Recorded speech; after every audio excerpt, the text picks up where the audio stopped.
एतरानिया नौजवान जवान क्या मैं बोले पीरे बाबा सुने के लिए ওই সঠিক পথ যারা খুঁজে বের করতে পেরেছে, যারা সঠিক রাস্তায় অগ্রসর হতে পেরেছে, তাদের কোনো চিন্তা নাই, তাদের কোনো টেনশন নাই। কেননা আমার আল্লাহর ওয়াদা আছে, যে বান্দা আমার হয়ে যাবে আমি আল্লাহ স্বয়ং তার হয়ে যাব। খাজা গরিবি নওয়াজ আটকাতে পারে না কেউ, মুজাদ্দিদ আল কিসানি হুজুর আটকাতে পারে না কেউ, ফুরফুরা শরীফের পীর আবু বকর সিদ্দিক দাদা হুজুর পীর কেবলা রাহমাতুল্লাহ আলাইহি আটকে দিতে পারে না। কেননা যিনি আল্লাহর হয়ে গেছে আমার আল্লাহ স্বয়ং তিনাদের হয়ে গেছে। এত নওজওয়ান জওয়ানেরা আমার মুরব্বিরা বাবা শুনে গেলে এই জন্য কেতাবের মধ্যে পাওয়া যায় আমার আল্লাহ সুন্দর করে বললেন, ইয়া আইয়ুহান নাস, হে মনুষ্য জাতি মানুষ্য কর, ইয়া আইয়ুহান নাস উবুদু রাব্বাকুমুল্লাযী খলাকাকুম, হে ইমানদারেরা, হে মনুষ্য জাতি মানুষ্য কর, তোমরা রবের ইবাদত করো যিনি তোমাদেরকে সৃষ্টি করেছেন, আল্লাযীনা মিন ক্বাবলিকুম, তোমার পূর্বের মানুষগুলোকে যিনি সৃষ্টি করেছেন, উদ্দেশ্য অন্য কিছু নয়, লাআল্লাকুম তাত্তাকুন, যাতে করে তোমরা মুত্তাকি পরহেজগার খোদা ভীরু হতে পারো। ইবাদত করো, করে এমন ভাবে ইবাদত করো যাতে করে তোমরা তাকওয়াওয়ালা হতে পারো, মুত্তাকি হতে পারো, পরহেজগার হতে পারো, খোদা ভীরু হতে পারো। যদি তোমরা খোদা ভীরু হয়ে যেতে পারো, তাকওয়াওয়ালা হয়ে যেতে পারো, ঈমানদার হয়ে যেতে পারো, ধার্মিক হয়ে যেতে পারো, মনে রাখবে নিশ্চিতভাবে আমার সাহায্য তোমাদের উপরে আসবে। আর আমার সাহায্য তোমাদের উপরে আসলে তোমাদেরকে কেউ পৃথিবীর জমিনে নির্মূল করে দিতে পারবে না, তোমাদেরকে কেউ মিটিয়ে দিতে পারবে না। আমার সাহায্য যাদের উপরে এসেছে নিশ্চিতভাবে তারাই বিজয়ী হয়েছে। কথা বুঝতে পারছো ভাইরা আমার, বন্ধুরা আমার, সাথী মহব্বতের ভাইরা, এই জন্য ইবাদত করে লাআল্লাকুম তাত্তাকুন, এই জায়গাটাই আসাটাই বড় কঠিন, এই জায়গাটাই আসাই বড় কঠিন। আমরা তো যদি হিসাব করে দেখি, কিছু মানুষের আমরা মুখে দাড়ি দেখতে পাই, টুপি দেখতে পাই, জুব্বা দেখতে পাই, আমরা কিছু মানুষকে দেখতে পাই তারা জুমার নামাজটা পর্যন্ত পরে দেখতে পাই, কিন্তু লাআল্লাকুম তাত্তাকুন এই জায়গাটাই আসাটাই বড় কথা। কোরআন হাদিসের দৃষ্টি দিয়ে যদি দেখা হয়, আপনি দেখবেন ঈমানদারের খাতায় আসা তো বড় কঠিন ব্যাপার। কোরআন হাদিসের দৃষ্টি দিয়ে যদি দেখা হয়, আপনি দেখতে পাবেন যে এই ঈমানদারের খাতায় নামটা তোলাটা বড় কঠিন। কি নামাজি, কি দাড়িওয়ালা, কি টুপিওয়ালা হয়েছেন, আপনি মুসলমান বলি গণ্য হননি যদি কোরআন হাদিসের দৃষ্টি দিয়ে যদি দেখা হয়। এমনও মানুষ আছে মুসলমান বলি গণ্য হয় না, মুসলমান বলে এখনো কোরআন হাদিসের দৃষ্টি দিয়ে যদি দেখা হয় মুসলমান বলি সে গণ্য হয় না। খুব চাপের ব্যাপার। আপনি আপনার দৃষ্টি দিয়ে দেখছেন ঠিক, আপনার দৃষ্টিকোণ দিয়ে দেখছেন ঠিক, কিন্তু কোরআন হাদিসের আবার একটা মাপকাঠি আছে। ওই দৃষ্টিকোণ দিয়ে যদি দেখা হয়, বহু মানুষের নাম মুসলমানের খাতাতেই ওঠে না। কি নামাজ, কি টুপি, দাড়ি, টুপি, জুব্বা, এটা একটু পরে সাইড করে রাখেন, আপনার নামটাই তো মুসলমানের খাতাতে ওঠে না,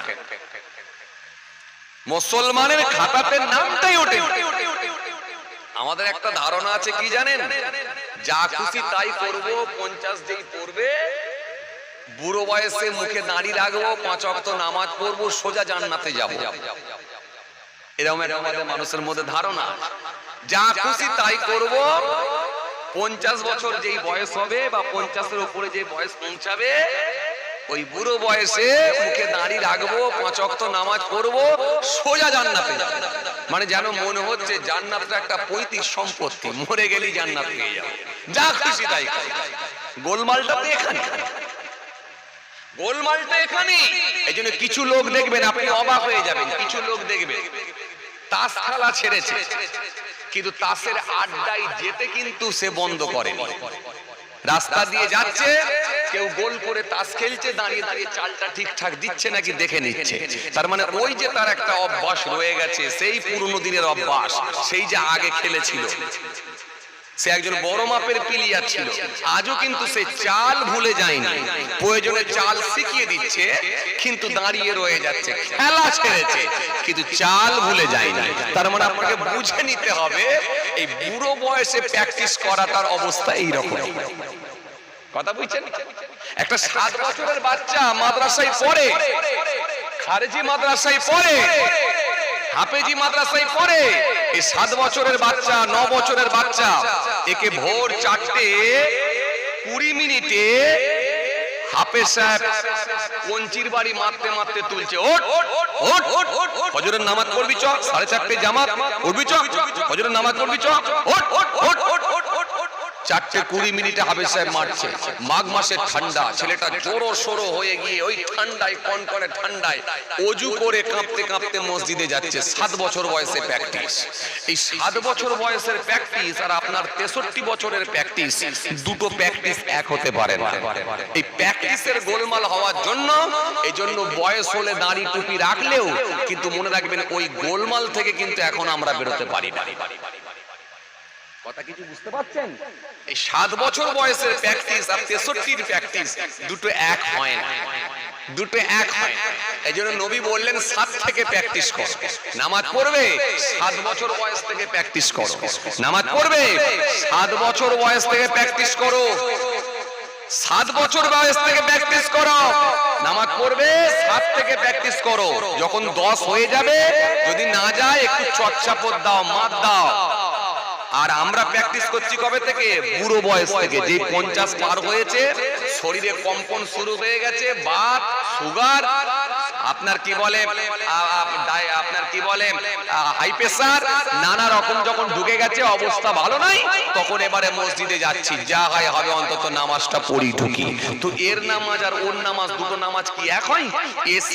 কিয়ামে দাঁড়িয়ে আছে, ওই বাচ্চাটা সিজদার দিকে দেখছে, আর আপনি কিয়ামে দাঁড়িয়ে আছেন, ওপরে সিলিং পাখা দেখছেন। দুটো কি এক হয়? কথা বলেন। আরে বাবা, একটা সাইকেল চালাতে গেলেও তো প্র্যাকটিস করতে হয়। প্রথমে হাফ প্যাটেল, তারপরে ফুল প্যাটেল, তারপরে সিটে উঠেছেন। যেদিনে কাঁচার খেয়ে পড়েছেন, শরীরে রক্ত সাইকেলে দিয়েছেন, সেদিনে আবার গর্ব করে বলেছেন কেটেছে তো কি হয়েছে? রক্ত না দিলে কি আর সাইকেল চালানো শেখা যায়? তার মানে গর্ব করে বলেছেন সাইকেল চালাতে গেলে রক্ত দিতে হয়। তাহলে এই প্র্যাকটিস করতে গেলে যদি রক্ত দিতে হয়, তাহলে আপনি যে জান্নাতে যাবেন, এই নামাজ আপনাকে নিয়ে যাবে, সালাত জান্নাতের পথ দেখাবে, আপনার রোজা আপনাকে জান্নাতের পথ দেখাবে। তাহলে এই প্র্যাকটিসটা বাচ্চা বয়স থেকে যদি না হয়, তাহলে কি এই প্র্যাকটিসের নামাজ যদি না হয়, এই প্র্যাকটিসের রোজা যদি না হয়, তাহলে কি ওই ইবাদত আল্লাহর কাছে পৌঁছাবে বলে মনে হয়? খুব চাপ ব্যাপার আছে, খুব চাপের ব্যাপার। এই জন্য কিতাবের মধ্যে পাওয়া যায়, আমার নবী সুন্দর করে বললেন, আম্মা জান্নাতে মাইসা সিদ্দিকা রাদিয়াল্লাহু তাআলা আনহা থেকে বর্ণিত হাদিস, আনা আয়েশা রাদিয়াল্লাহু তাআলা আনহা قالت قال رسول الله صلى الله عليه وسلم ليس احد يحاسب الا عليه। আমার নবী সুন্দর করে বললেন, ও আয়েশা শুনে রাখো, কিয়ামতের ময়দানটা এত কঠিন দিনে হবে, এত ভয়ানক দিনে হবে। কিয়ামতের ময়দানটা এত কঠিন দিনে হবে, এত ভয়ঙ্কর দিনে হবে। সেদিনে আমার আল্লাহ যদি কাউকে প্রশ্ন করে, ওই মানুষটা 100% ধ্বংস হবে, জবাব দিতে পারবে না। এই জন্য কিয়ামতের ময়দানটা বড় কঠিন। সেই দিনে আমার আল্লাহ যদি জিজ্ঞাসা করে, সেই দিনে যদি আমার আল্লাহ কাউকে প্রশ্ন করে, ওই মানুষটা জবাব দিতে পারবে না। এই জন্য আমাদেরকে সিস্টেমেটিক যদি ইবাদত না করা হয়, ওই ইবাদত আল্লাহর কাছে চলে যাবে না। এই জন্য ইবাদত এমন হবে যেটা হবে নবী আনা তরিকায়, নবী আনা নকশায়। এই জন্য আমার রাসূলুল্লাহ বললেন, আগে মুসলমানের খাতায় নাম তোলো, মুসলমানের খাতাতে তোমরা নাম তোলো, মুসলমান হিসাবে আগে আল্লাহ দরবারে গণ্য হও। এই জন্য আমার নবী সুন্নাত করে আমাদের শোনা করেন, المسلم من سلم المسلمون من لسانه ويده والمؤمن من آمن الناس على دمائهم وأموالهم। আল্লাহ নবী সুন্নাত করে বললেন, সেই হবে মুসলমান। কে মুসলমান? দাড়িওয়ালা লোকটা মুসলমান না না, টুপিওয়ালা লোকটা মুসলমান না না, জুব্বাওয়ালা লোকটা মুসলমান না না, নামাজি লোকটাই মুসলমান। আমি রাসূল বলছি সেই হবে মুসলমান যার ভেতরে দুটো আলামত পাওয়া যাবে, দুটো লক্ষণ পাওয়া যাবে। আল মুসলিমু মান সালিমাল মুসলিমুনা মিন লিসানিহি ওয়া ইয়াদিহি, সেই হবে মুসলমান যার হাত আর জবান হইতে অপর মানুষগুলো নিরাপদে ছিল। 63টা বছরে বেঁচেছিলাম, 65টা বছরে বেঁচেছিলাম, 60 বছরে বেঁচেছিলাম। তাকে গ্যারান্টি দিতে হবে তার ডান হাত দিয়ে কোনো অন্যায় হয় না, তার বাম হাত দিয়ে কোনো অন্যায় হয় না। ওই মানুষটাকে গ্যারান্টি দিতে হবে তার ডান হাত দিয়ে কারোর ক্ষতি করে না, তার আঙুলের ইশারায় কারোর ক্ষতি হয় না। কেন আমি রাসূল বলছি, যার হাত আর জবান থেকে অপর মানুষগুলো নিরাপদে থাকবে, সেই মানুষটাই হবে প্রকৃত মুসলমান। কথা কিছু বুঝতে পারছেন বাবাজি? বুড়ো বয়সে এখন সবাই দাঁড়িয়ে রাখছে। সিপিএম এর প্রধান যে এলাকায় তোলপাড় করে দিয়েছে, খড়ের গাদায় আগুন লাগিয়েছে, সেও এখন বড় দাঁড়ি রেখে বড় জুব্বা পরে জুমার নামাজ পড়তে যাচ্ছে। লোক বলছে আল্লাহর ওলি হয়ে গেছে। কথা বলেন, টিএমসির আমলে টিএমসির নেতা কত মানুষের কাটমানি খেয়েছে, টাকা খেয়েছে, ইন্দিরা আবাসনের ঘরের টাকা তুলে নিয়েছে, সেও এখন বড় দাঁড়ি রেখে বড় জুব্বা পরে জুমার নামাজ পড়তে যাচ্ছে। লোক বলছে ও আল্লাহর ওলি হয়ে গেছে। আর বিজেপির আমলে মানুষকে ধরে ধরে খালি কুরবানি করেছে, মব লিঞ্চিং করেছে, আর যে মানুষকে পিটিয়ে মেরেছে সেও এখন মুখে দাঁড়িয়ে রেখে আবার মসজিদে যাচ্ছে। লোকে বলছে মনে হয় আল্লাহর ওলি হয়ে গেছে। এত সহজ, এত সহজ। আপনি যদি গ্যারান্টি দিতে পারেন,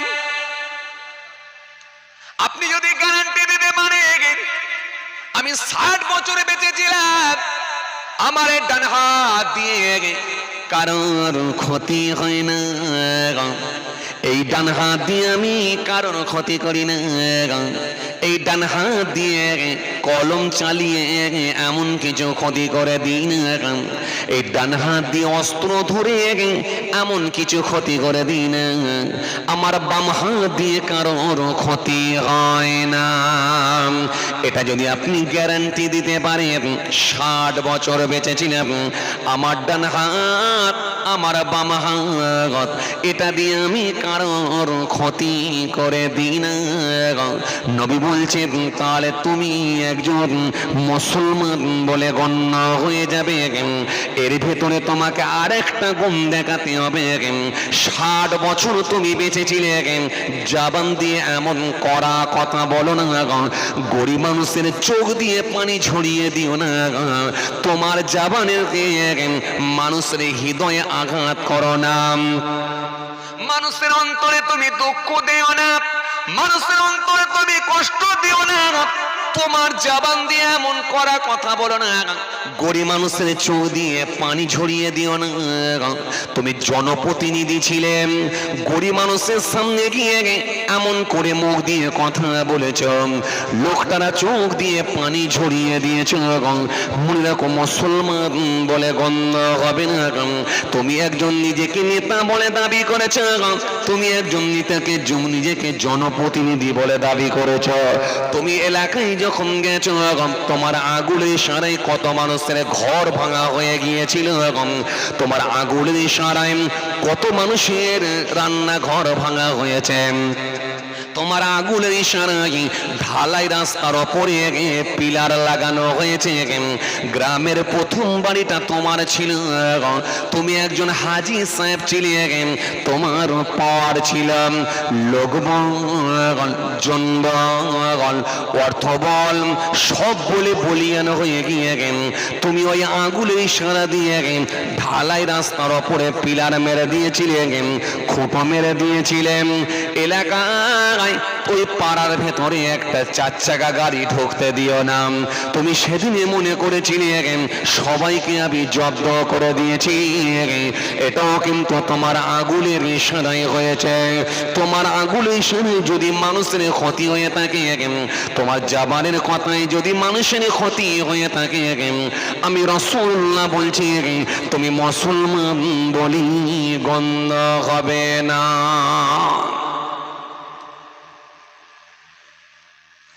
চাপ, খুব চাপ। যতটা সহজ আমরা মনে করছি ততটা সহজ নয়। আমরা খুব ব্যাপারটাকে সহজ ভাবে নিই, যে ব্যাপারটা মনে হয় খুব সহজ, কিন্তু খুব সহজ কিন্তু নয়। কোরআন হাদিসের মাপকাঠি দিয়ে যদি আমরা মেপে দেখে নিই, তাহলে কিন্তু মনে রাখতে হবে ব্যাপারটা কিন্তু খুব কঠিন জায়গায় দাঁড়াবে।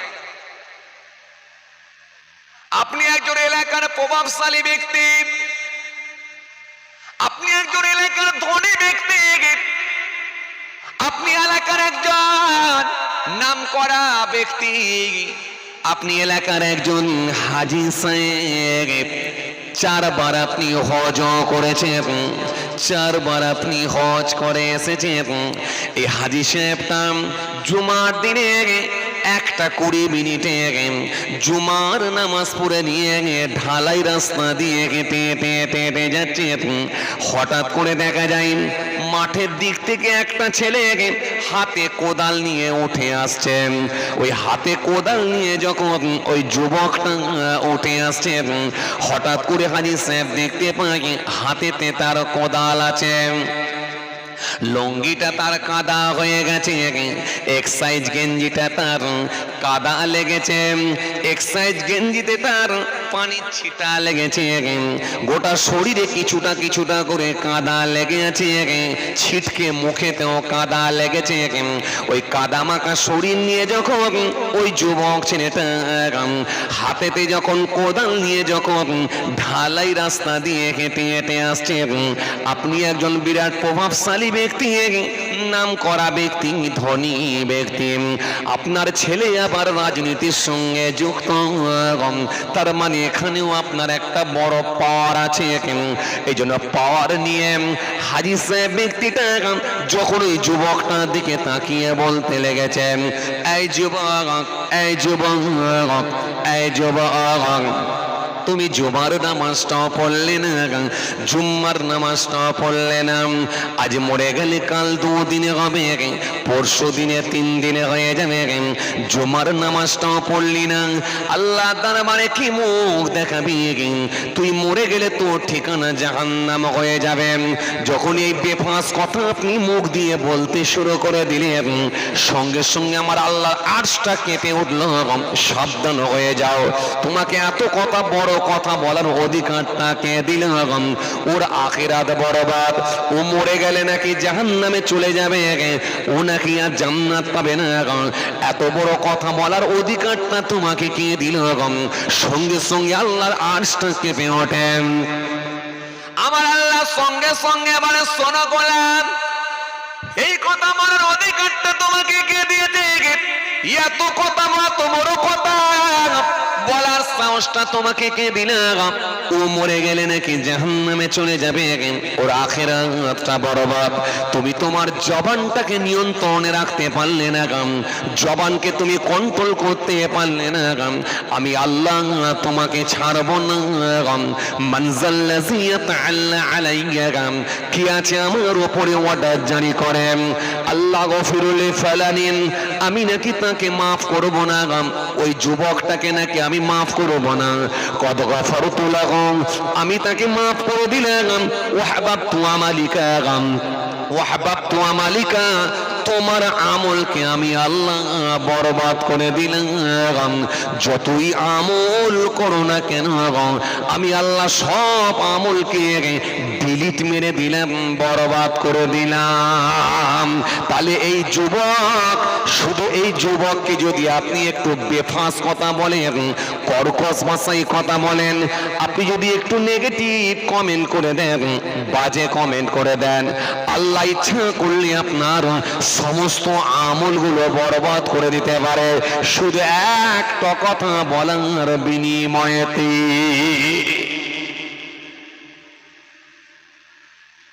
কথা কিছু বুঝতে পারছেন বাবাজি? হ্যাঁ, এই জন্য ধর্ম আল্লাহ এই জন্য আপনাকে দিয়েছেন, আপনার হাত নিয়ন্ত্রণে থাকবে, আপনার জবান নিয়ন্ত্রণে থাকবে, আপনার চোখ কন্ট্রোলে থাকবে, আপনার পা কন্ট্রোলে থাকবে, আপনার লেবাস পোশাক ঠিক থাকবে, আপনার ব্যবসা বাণিজ্য ঠিক থাকবে, আপনার কাজ কারবার ঠিক থাকবে, আপনার মধ্যে ভদ্রতা থাকবে, আপনার মধ্যে নম্রতা থাকবে, আপনার মধ্যে আন্তরিকতা থাকবে, আপনার মধ্যে ভালোবাসা থাকবে, আপনার মধ্যে নবিয়ানা তরিকা, নবিয়ানা সিস্টেমে আপনি পৃথিবীর জমিনটা আপনি চলতে পারবেন। যদি আপনি করতে পারেন, তবেই তো নবীর সঙ্গে কানেকশন, ট্রানজাকশন, সম্পর্ক তৈরি হবে। কথা কিছু বুঝতে পারছেন? আর ইবাদত যদি সঠিকভাবে হয়, তাহলে নিশ্চিতভাবে আল্লাহর সঙ্গে আপনার কানেকশন, সম্পর্ক তৈরি হবে। এই ইবাদত করে, এই জিকির করে, এই তাসবিহ পড়ে, এই নামাজ পড়ে, এই রোজা রেখে বড় পীর সাহেবের সঙ্গে আল্লাহর কানেকশন, ট্রানজাকশন তৈরি হয়েছিল। খাজা গরিবে নওয়াজের সঙ্গে কানেকশন তৈরি হয়েছিল। মুজাদ্দিদ আল-ফিসানি হুজুরের সঙ্গে কানেকশন তৈরি হয়েছিল। নবীর সাহাবী হযরতে জাবের রাদিয়াল্লাহু, হযরতে যায়েদ রাদিয়াল্লাহু তাআলা আনহু, নবীর সাহাবী কেমন ঈমান এনেছিলেন আর আল্লাহর সঙ্গে কেমন ট্রানজাকশন তৈরি হয়েছিল। তায়েফের জমিন থেকে খেজুর তুলেছেন, খেজুর। মক্কার জমিনে যাবেন, খেজুরের প্যাকেটগুলো, বস্তাগুলো, খেজুরের প্যাকেটগুলোকে কিভাবে নিয়ে যাব, কেমন করে নিয়ে যাব? তৎকালীন সময়ে তো সেই অটো রিক্সা পাওয়া যেত না, টোটো পাওয়া যেত না, ভ্যান পাওয়া যেত না। তৎকালীন সময়ে সাইকেল ছিল না, মোটরসাইকেল ছিল না, চার চাকা ছিল না, ফোর হুইলার ছিল না। এক জায়গা থেকে আর এক জায়গা যাতায়াত করাটা অত্যন্ত কঠোর ছিল, অত্যন্ত কষ্টকর ছিল, অত্যন্ত কঠিন ছিল। এক জায়গা থেকে আর এক জায়গা যাতায়াত করাটাও অত্যন্ত কষ্টকর, অত্যন্ত কঠিন। খেজুরের প্যাকেটগুলো নিয়ে যাবেন। একটা বুদ্ধুকে ডাকলেন, বুদ্ধু, আমার এই খেজুরের প্যাকেটগুলো একটু পৌঁছে দিবি মক্কার জমিনে? বুদ্ধু সেই সময় বলল, হুজুর, আপনার এই খেজুরের প্যাকেটগুলো পৌঁছে দেবো, আমার গাধার পিঠে চাপিয়ে দেন। হুজুর বললেন, এই তোর গাধার পিঠে যে আমি চাপিয়ে দেব, তো এর জন্য কত টাকা দিতে হবে বল? কত টাকা দিতে হবে বল? কত মুদ্রা দিতে হবে, কত অর্থ দিতে হবে বল? সেই সময় বলল, হুজুর, অন্য বুদ্ধু ডাকলে আপনার যে ভাড়া নিত তার থেকে আমি অনেক কম ভাড়ায় আপনার পৌঁছে দেব, তবে শর্ত একটা আছে। শর্ত হচ্ছে, আমি যে পথ দিয়ে নিয়ে যাব, যে রাস্তা দিয়ে নিয়ে যাব, আপনি আমাকে বাধা প্রদান করতে পারবেন না। আমি যে রাস্তা দিয়ে নিয়ে যাব, যে পথ দিয়ে নিয়ে যাব, যে রাস্তা দিয়ে নিয়ে যাব, আপনি আমাকে বাধা প্রদান করতে পারবেন না, আপনি আমাকে আপত্তি জানাতে পারবেন না। আমি যেটা দিয়ে নিয়ে যাব সেটা দিয়ে আপনাকে যেতে হবে। তবে হ্যাঁ, চিন্তার কারণ নাই, আপনাকে আমি পৌঁছে দেব, তবে আমার কথা মতো আপনাকে যেতে হবে। আল্লাহ নবী সাহাবী, ঈমান তাজা, মনে কোনো প্যাঁচ নাই, মনে কোনো প্যাঁচ নাই, মনের মধ্যে কোনো জটিলতা নাই, সহজ সরল মানুষ, খোলা মনের মানুষ। তিনি বললেন, ঠিক আছে, তাহলে আমার এই খেজুরের বস্তা দুটো পৌঁছে দাও, যেটা লাগবে আমি দিয়ে দেব। মক্কার জমিনে যাচ্ছে, কিন্তু বুদ্ধুটি ছিল একটি ডাকাত। সে মানুষকে ধোঁকা দিয়ে বোকা বানিয়ে নিয়েছে, জঙ্গলের মধ্যে হত্যা করে দিত। নবী সাহাবী, ঈমান তাজা সাহাবী, সরল মনে বিশ্বাস করে নিয়েছেন, আর সেই সরলতার সুযোগটাও কিন্তু সে নিয়েছে। হুজুরকে বললেন, ঠিক আছে হুজুর, চেপে পড়ুন, গাদার ওপরে চাপুন, আর খেজুরের বস্তা দুটো তুলুন। খেজুরের বস্তা দুটো তুলে দেয়া হলো। নবী সাহাবী গাধার ওপরে চেপে হুজুরকে নিয়ে চলে যাচ্ছেন। আইরে হায়, কোথায়? তায়েফের জমিনের থেকে মক্কার জমিনের দিকে যাচ্ছে। হে তরুণিয়া, নওজওয়ান জওয়াকেরা, হে আমার মুরব্বিরা, বাবারা সুরে কে দিন বাবারা জিনে কে দিন কিতাবের মধ্যে পাওয়া যায়। আল্লাহ নবী সাহাবী যখন ওই খেজুরের বস্তা দুটো তুলে দিয়েছেন, হুজুর আমার গাধার উপর চেপে যখন টুক টুক করে যেতে লেগেছেন, কিতাবের মধ্যে পাওয়া যায় ওই বৌদ্ধ হুজুরকে সাথে করে নিয়ে যাচ্ছে। যেতে যেতে যেতে যেতে যেতে যেতে বেশ কিছু দূর যাওয়ার পরে মক্কার জমিন ছেড়ে দিয়ে একটা গোপন রাস্তা ধরে নিয়েছে, একটা গোপন পথ ধরে নিয়েছে, যে রাস্তা দিয়ে হুজুরকে নিয়ে যাওয়া হচ্ছে। আল্লাহ নবী সাহাবী সেই সময় বললেন, হুজুর আমার সেই সময় বললেন, হে বুদ্ধ, এটাই তো মক্কায় যাওয়ার রাস্তা না, এটা দিয়ে আমাকে কোথায় নিয়ে যাচ্ছিস? বুদ্ধটি বলল, হুজুর তুমি নেবেন না, এটা দিয়ে মক্কায় যাওয়া যাবে। হুজুর আপনি চিন্তা করবেন না, এটা হলো শর্ট রাস্তা, খুব দ্রুত পৌঁছে যাব। হুজুর আপনি চিন্তা করবেন না, এটা দিয়েও আপনাকে নিয়ে পৌঁছে দেব হুজুর, তবে আপনি চিন্তা করবেন না, টেনশন নেবেন না। হুজুর আমার সেই সময় বললেন, বদনাম আমি যেটা দিয়ে নিয়ে যেতে বলছি ওটা দিয়ে নিয়ে চল। বুদ্ধ সেই সময় বলল, হুজুর এটা তো আপনার সঙ্গে কথা ছিল না, আপনার সঙ্গে আমার কথা ছিল, ওয়াদা ছিল, আমি যে রাস্তা দিয়ে যাব সেই দিক দিয়ে আপনাকে যেতে হবে হুজুর, আমি যে পথ দিয়ে নিয়ে যাব সেই পথ দিয়ে আপনাকে যেতে হবে, আপনি তো আমাকে কোনো বাধা দিতে পারবেন না হুজুর। আপনি হলেন নবীর সাহাবী, তখন বললেন একরকম আর এখন বলছেন আরেক রকম, এটা কম বলা আপনার অন্যায় হচ্ছে বলে মনে হয়। যখন এই কথা বলেছেন হুজুর আর কোনো কথা বললেন না, হুজুর আর কোনো কোশ্চেন করলেন না। আল্লাহ নবীর সাহাবী চুপ করে গেলেন, আর নবীর সাহাবীকে ওই গোপন পথ দিয়ে নিয়ে যেতে লাগলেন। গোপন পথ দিয়ে নিয়ে যেতে যেতে যেতে বহুদূর নিয়ে যাওয়া গেল। বহুদূর নিয়ে যাওয়ার পরে দেখা যায় একটা জঙ্গলের ভেতরে প্রবেশ করলাম, জঙ্গলের ভেতরে নিয়ে গেলাম। জঙ্গলের ভেতরে নিয়ে গিয়ে ওই জঙ্গলের ভেতরে প্রবেশ করার পর বড় একটা গাছের সামনে গিয়ে দাঁড়িয়ে গেলাম। দাঁড়িয়ে গিয়ে বলল, হুজুর দাঁড়িয়ে থাকুন, চুপ করে থাকবেন, কোনো কথা বলবেন না, আমি এখনই আসছি।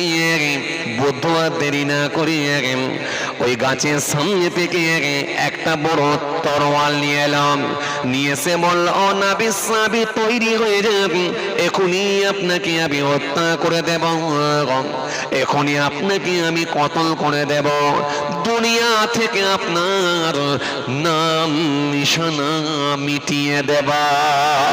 আল্লাহ নবী সাহাবী সেই সময় বলে, বৌদ্ধ রে, আমাকে মেরে ফেলিসবি না, আমাকে মেরে ফেলিস না, আমি তো কোনো অন্যায় করি না, আমি তো কোনো অন্যায় করি না, আমি তো কোনো অপরাধ করি না, আমাকে তুই ছেড়ে দে, আমি এতে এতে এতে এতে মক্কার জমিনে ফিরে চলে যাব। বুদ্ধ বলল, হুজুর বিয়াদবি নেবেন না হুজুর, এখনই আপনাকে আমি হত্যা করব, কোনো কথা শুনবো না, কোনো অজুহাত চলবে না। যখন বারবার বুঝিয়ে হলো না, নবী সাহাবী বললেন, এ বুদ্ধ, যদি আমাকে মরতে হয়, আমাকে যদি এখন ইন্তেকাল হতে হয়, মৃত্যুবরণ করতে হয়, তবে আমার মৃত্যুর আগে, তবে আমার মতের আগে আমার প্রভুকে আমি একটু স্মরণ করব, 2 রাকাত নামাজ পড়ে যাব, এই 2 রাকাত নামাজ পড়ার মতো আমাকে সময় দাও। 2 রাকাত নামাজ পড়বো, 2 রাকাত নামাজ পড়ার মতো আমাকে সময় দাও। ওযু আমার বানানো আছে, খালি 2 রাকাত নামাজ পড়বো, 2 রাকাত নামাজ পড়ার মতো আমাকে টাইম দাও। এই কথা বলার পরে বুদ্ধ সেই সময় বলেছিল, ও নবী সাহাবী, আপনি কি মনে মনে ভাবছেন নামাজ পড়লে বেঁচে যাব? না না না না, নামাজ পড়লেও আপনি বাঁচতে পারবেন না। এই যে দেখতে পাচ্ছেন কত হাড় হাড্ডি গুলো পড়ে আছে, এগুলো প্রত্যেকই ছিল মানুষ। এই মানুষগুলোকে আমি নিজে হাতে হত্যা করেছি। এরা প্রত্যেকেই বলেছিল নামাজ পড়ব, কিন্তু নামাজ পড়েও কেউ বাঁচতে পারেনি। আর আপনি মনে মনে ভাবছেন নামাজ পড়ে বেঁচে যাব। না না না না না, নামাজ পড়েও এরা বাঁচতে পারেনি। আর আপনি মনে মনে ভাবছেন নামাজ পড়লে বাঁচব। আমি বলছি নামাজ পড়েও আপনি বাঁচতে পারবেন না। আল্লাহ নবী সাহাবী সেই সময় বললেন, বৌদ্ধ শোন, আমি জানি আল্লাহ দরবারে চলে যাবা, তবে আমার যাবার শেষ সময়ে আমার মালিকের সঙ্গে একটু কানেকশন সম্পর্ক তৈরি করব। 2 রাকাত নামাজ পড়ার মতো আমাকে সময়টা দাও।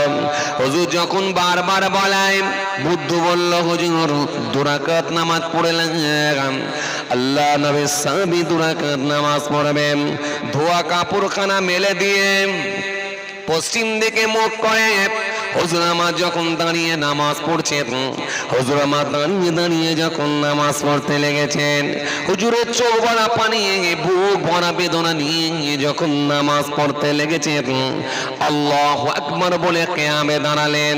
কিয়ামে যখন দাঁড়ালেন, সিজদা দিকে তাকিয়েছেন। রুকুতে যখন গেলেন, এতটাই হাঁট হলেন যাতে করে পিঠেতে 1 বাটি 1 পিয়ালা পানি চাপিয়ে দেওয়া যায়, এতটা হেঁট হয়ে গেলেন। রুকুতে যখন গেলেন, 2 পায়ের আগুনের দিকে, 2 পায়ের দিকে তাকিয়ে থাকলেন। সিজদায় যখন গেলেন, নাক গেল, কপাল গেল। উঠলেন যখন, কপাল উঠলো, নাক উঠলো। নবিয়ানা তরিকায়, নবিয়ানা নাকশায় নামাজ পড়লেন। সল্লু কামা রাআইতুমুনি উসাল্লি, যেমন নবী নামাজ শিখিয়েছেন সেই নামাজ সাহাবীরা পড়তেন, ওই নামাজখানা আদায় করছেন। সিজদায় যখন চলে গেলেন, সিজদায় গিয়ে ডাক দেন, ইয়া রাহমান রাহিমিন, ইয়া রাহমান রাহিমিন, ইয়া রাহমান রাহিমিন। 3 বার ডাক দিয়ে মনে মনে বলতে লেগেছেন, আয় আমার মালিক, আয় আমার রব, তুমি কি চাও এই জঙ্গলের ভেতরে আমি মারা যায়? যদি তুমি আমাকে বাঁচাতে চাও, তুমি আমাকে হেফাজত করো। আমার মালিকের আটখানা কেঁপে উঠলাম। আটখানা যখন কেঁপে উঠেছে, আমার আল্লাহ সহ্য করতে পারেন না। ও জিবরাইল, দেখো আমার হাবিবের সাহাবী বিপদে পড়েছে, আমার হাবিবের সাহাবী আটকে গেছে, আমার হাবিবের সাহাবী বিপদে পড়েছে, আর আমাকে রহমান রহিম বলে ডাক দিয়েছে। ও নবীর সাহাবী, আমার হাবিবের সাহাবী, চিন্তা করো না। এই জিবরাইল, তুমি এখনই যাও, হেল্প করো। হযরতে আল্লাহ নবীর সাহাবী সিজদায় আছেন, এদিকে বুদ্ধ তরোয়াল তুলেছেন। হুজুরকে এই অবস্থায় হত্যা করে দেব, মাথা আলাদা করে দেয়া হবে, ধরটা আলাদা করে দেয়া হবে। আসতে দেরি হবে, গায়েবী একটা আওয়াজ এলো, এই বুদ্ধ সাবধান হয়ে যা, এই বুদ্ধ সাবধান হয়ে যা, এই বুদ্ধ সাবধান হয়ে যা। হযরতে যায়েদকে মারিস না, মারিস না, মারিস না। যখনই একটা এরকম আওয়াজ ভেসে এসেছে, বুদ্ধ আর সহ্য করতে পারল না। ঘন জঙ্গলের ভেতরে কোথা থেকে এরকম আওয়াজ আসে রে? একবার ডান দিকে তাকায়, কেউ নাই। একবার বাঁ দিকে তাকায়, কেউ নাই। একবার সামনের দিকে তাকাই, কেউ নাই। একবার পেছন দিকে তাকাই, কেউ নাই। হযরতে যায়েদ তখন দ্বিতীয় রাকাতে আবার সিজদায় চলে গেছেন। সিজদায় গিয়ে আমার ডাক দেয়, ইয়া রহমান রাহিমিন, ইয়া রহমান রাহিমিন, ইয়া রহমান রাহিমিন। যখন এরকম করে ডাক দেওয়া হয়, ওদিকে বুদ্ধ যখন তাকিয়ে দেখে কেউ নাই, এবারে হাতে তরোয়াল নিয়ে রাগান্বিত হয়ে যায়। হযরতে যায়েদকে খুনি হত্যা করে দেব, কতল করে দেব। ওই তরোয়াল নিয়ে যখন পৌঁছে গেছে আল্লাহর কুদরতি ক্ষমতায়, ওই তরোয়াল খানা হাত থেকে পড়ে গেল। ওই বুদ্ধর এমন ভাবে আমার আল্লাহ ওই বুদ্ধর শরীরকে আমার আল্লাহ আর আগের মতো সুস্থ রাখলেন না। ওই বুদ্ধ শরীরখানা কম্পন হতে লাগলো। ওই বুদ্ধ জমিনের উপরে লুটিয়ে পড়লাম। কে যেন এসে একটা তরোয়াল দিয়ে তার মাথাটা ঠোঁটটা আলাদা করে দিল। হযরতে যায়েদ আমার আল্লাহ পাক হুজুরকে বাঁচিয়ে দিলেন। আরো জনে বলেন, আরো জনে বলেন। গায়েবে একটা আওয়াজ এলো, ও নবী সাহাবী, আর কোনো ভয় নাই। ও নবী সাহাবী, আর কোনো চিন্তা নাই। ও নবী সাহাবী, কোনো ডর নাই। আপনি আপনার গন্তব্যস্থলে চলে যান। বুদ্ধ শেষ হয়ে গেছে, আপনি আপনার জায়গায় চলে যাব। আল্লাহ নবী সাহাবী ওই জঙ্গলের ভেতর থেকে সোজা মক্কা শরীফের উদ্দেশ্যে রওনা দিয়ে দিলি। কথা কিছু বুঝতে পারছেন বাবাজি? এই নামাজ যখন আপনার থাকবে, আমার মালিকের সঙ্গে কানেকশন, সম্পর্ক তৈরি হবে। কিন্তু এটা করতে গেলে 7 বছর বয়স থেকে প্র্যাকটিস লাগবে। এটা বুড়ো বয়সের প্র্যাকটিস নয়। বুড়ো বয়সের প্র্যাকটিস 7 বছরের প্র্যাকটিস এক হতে পারে না। কথা বুঝে আসছে বাবাজি আমার ভাইরা? এই জন্য আসুন, ভুল বুঝবেন না, রাগ করবেন না।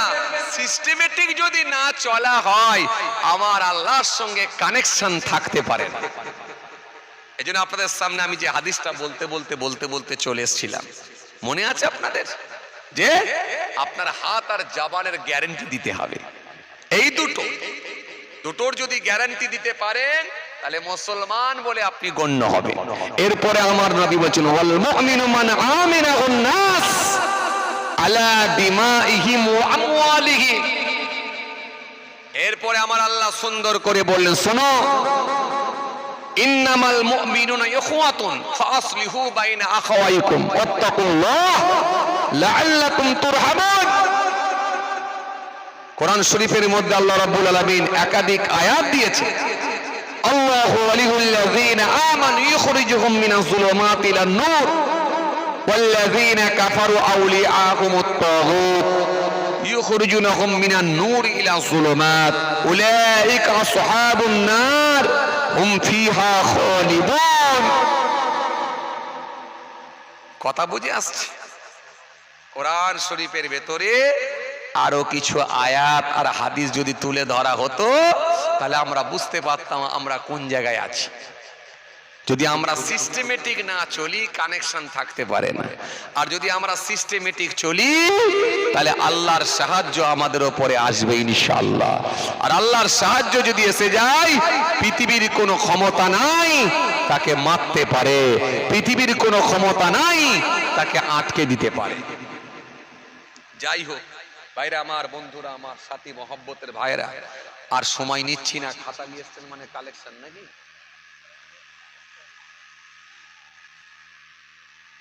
দেগঙ্গা এলাকা, ঘন ঘন জলসা, ঘন ঘন কালেকশন। কথা বুঝে আসছে? যাই হোক, আপনাদের দানেতেই আল্লাহ করায়। অল্প সময় কিছু আলোচনা করলাম, সংক্ষিপ্ত কিছু বয়ান, আর সময় নিতে চাইছি না। আল্লাহ নিয়ে এলে আবার আলোচনা হবে ইনশাআল্লাহ। আমার জন্য দোয়া করবেন, আমি আপনাদের জন্য দোয়া রাখি। যাই হোক, আল্লাহ আমাদের সকলকে সিরাতুল মুস্তাকিমের পথের পথিক বানিয়ে দেন। আমরা জোরে বলি আল্লাহুম্মা আমিন। যাই হোক, সবাই আমার জন্য দোয়া করবে, আমি আপনাদের জন্য দোয়া রাখি। আসেন ছোট্ট করে দাঁড়িয়ে একটু সালাম পড়ব, বিদায় নেব। সালাম পড়িয়া নবী